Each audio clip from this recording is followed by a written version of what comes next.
What's up, YouTube? Today I'm at home, I'm in the studio. I lugged that giant machine up the stairs just because it's kind of aesthetically pleasing. That's really the only reason. I'm gonna teach you guys all about how to tune a Surron with an aftermarket controller. I have a BAC 4000 in mind. I'm gonna upgrade hopefully pretty soon. And a lot of the terminology, a lot of the things you're gonna come across trying to figure this out are really confusing. Took me a while to figure it out, but once I did, I figured I'd break it down for you guys. So without further ado, let's jump into it. And you can see my face because I also realized I don't do anything illegal but a little wheelie here and there on an electric bike. Ladies and gentlemen, we got him. Everything I do is really kept in the lot for the most part, or off-road. So the first thing I want to get into is kilowatts. Kilowatts is basically the way to rate the amount of power coming out of your bike. Like with a normal bike, you would horsepower. So a stock Surron Light BX is going to run 4.8 kilowatts. That's equivalent to about 8 to 9 horsepower. Mine's running 15 kilowatts at the moment, so let's call that 24 horsepower, roughly, give or take a few.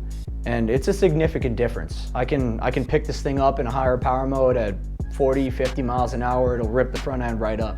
Stock Surron, you can't do that. So if you're looking for more baseline power and you don't want to dig too deep into your bike just yet, or you don't have the funds to do it yet, I suggest getting a controller.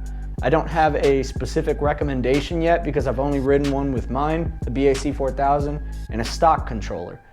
But I do hear a lot of good things about the Torp. Torp controllers are phenomenal from what I hear. They have a lot of options, and you also have the option to reverse. And they work great with a stock battery. Now the next thing is voltage. Your stock Surron is gonna run 60 volts from the battery right to the engine. Mine is an upgraded battery, again, EBMX. It's running 72 volts. The more voltage you have, the more power and efficiency you're gonna be able to run to that motor. It's able to send more, it's able to discharge more. The next thing is phase current. Phase current is also very important. That's gonna equate to the acceleration and the torque that your motor is able to put out. I'm currently running 395 phase amps on mine, and the higher it is, the more torque and acceleration you're gonna get out of your bike, but the more stress and heat it's going to put into the motor. The next thing is field weakening. Field weakening is essentially the magnetic field that's in your motor will limit it at a certain speed at a certain RPM. You can reduce that magnetic field, aka field weakening, and allow that motor to spin faster, but it's going to sacrifice your torque.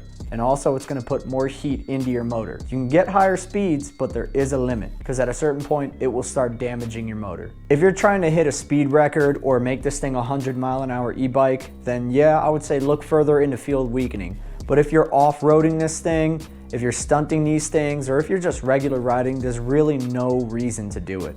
Because again, it's gonna put heat and stress into your motor. There's a limit. There's a limit to what you can do. Now, temperatures. I keep talking about temperatures, they're very important.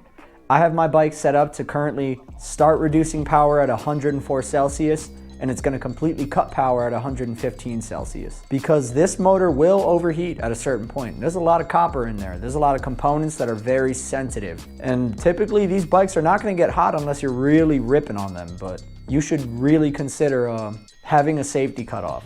There's a temperature sensor in your bike for a reason.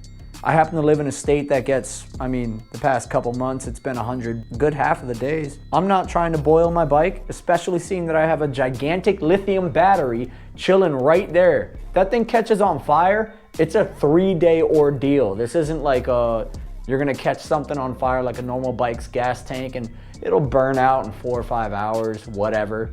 No, this thing is gonna cook and cook and cook. I could go to sleep, watch a Netflix movie, come back, that mofo is still burning. Engine braking, one that's really special to me because it means a lot when it comes to doing wheelies or doing stunts or anything.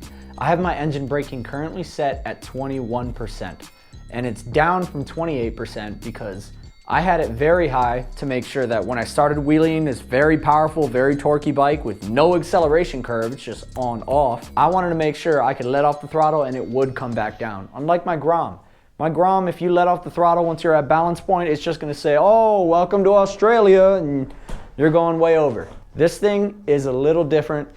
You can change the engine braking amount. You could set it to 0%, where you let off the throttle and it just rolls, and it just rolls.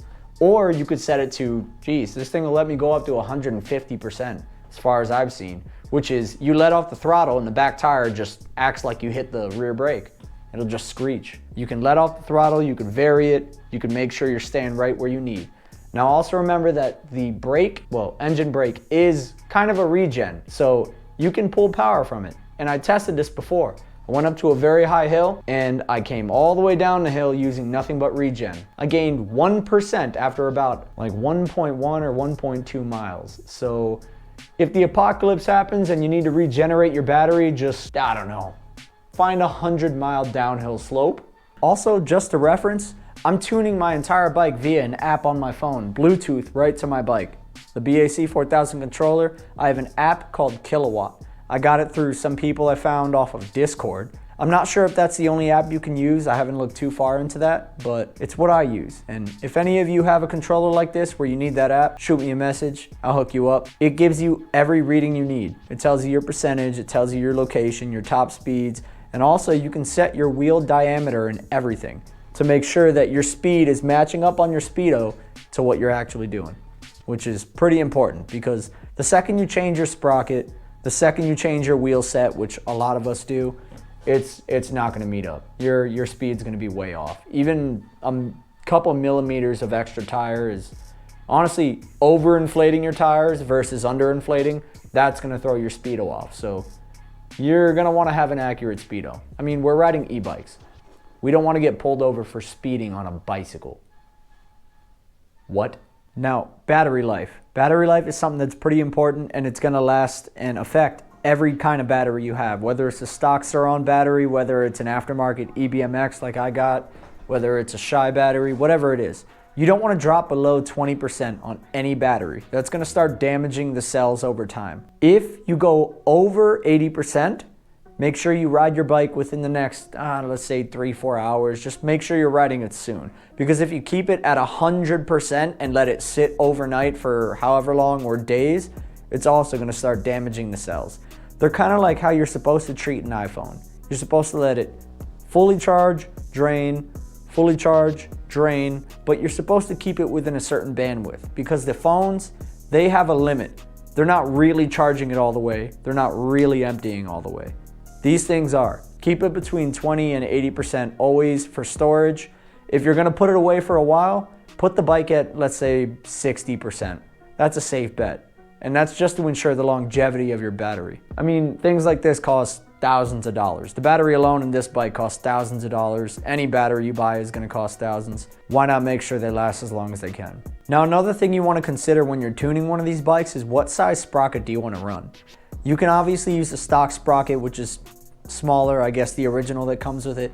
If you're looking for more speed, you could even go smaller if you're running more power, but if you're stunting or if you're doing things off-road where you need that torque, where you need that power, you want to hit these jumps, you want to accelerate fast, you're going to want to go higher. I run a 54 tooth sprocket and it's perfect for everything I do. Off-road, stunting, on-road, I could still go 60 something, 70, whatever miles an hour if I really pin this thing out in mode 5. That's really up to your discretion. You can use whatever you want, but understand it's going to affect your torque, affect your top speed, affect everything really. The handling of the bike, it doesn't matter.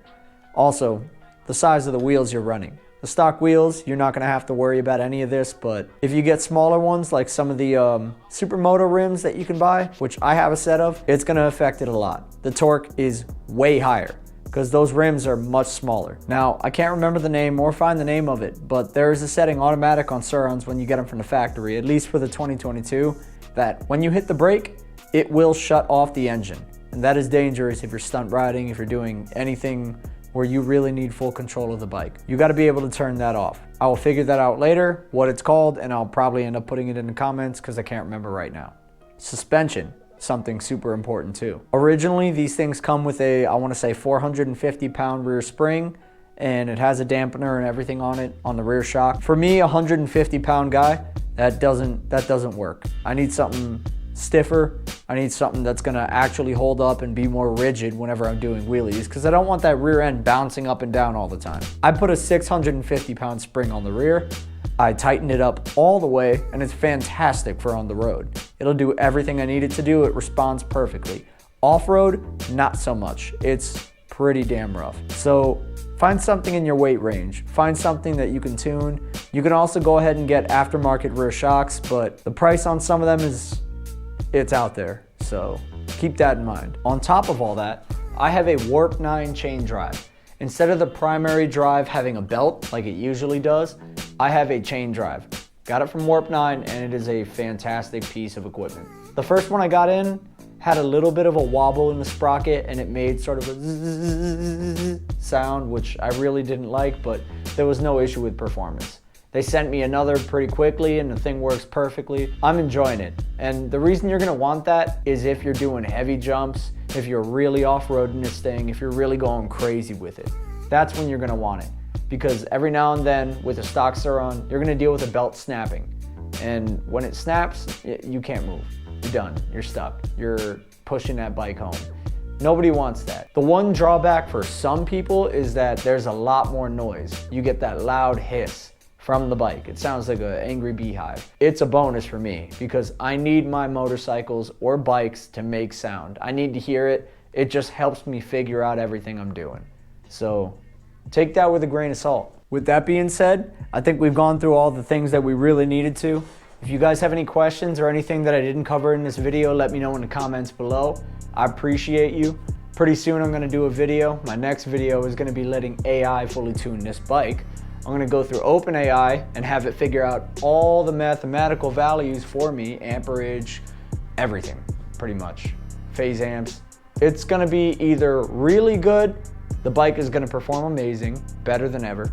It's gonna be the exact same, or it's going to be extremely bad and this battery's gonna light on fire and I'm gonna have to sit there for 3 days while the fire department yells at me. So we'll see what happens. I appreciate all y'all. Like and subscribe and peace.